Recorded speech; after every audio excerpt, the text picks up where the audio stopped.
Vicki is a realist and not naive about the complexities of this relationship. In fact, she describes in fascinating detail her often tense relationship with Fidel Castro. The Cuban leader denounced her and the U.S. government, threatening to close the U.S. interest section. And then, to underline his intent, he organized a protest rally of 20,000 that she dared to attend.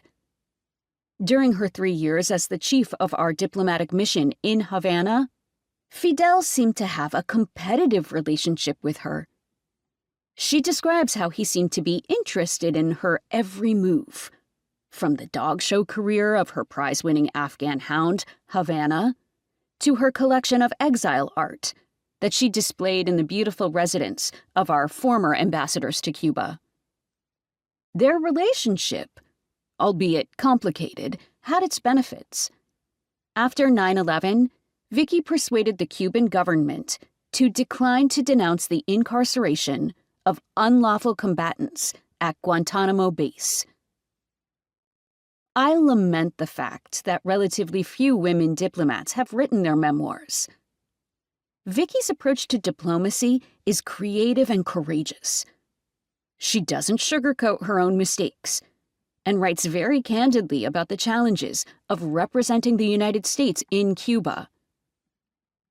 In listening to Vicki's book, one can see that our relations with Cuba have too often been a story of what might have been.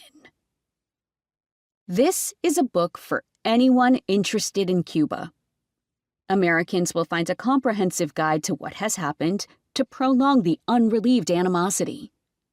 Cuban Americans will be fascinated by the details of the Elián González case and model relations worked out after 9/11 between our two militaries. Academics will discover never-before-revealed accounts of espionage, alliances, and betrayals. Our European, Latin American, and Canadian friends will come to better understand the influence of domestic politics on U.S.-Cuba policy. As CEO of the Kellogg Company and then U.S. Secretary of Commerce, I saw firsthand that our private sector is truly the best ambassador for American values, especially the power of free enterprise to raise living standards.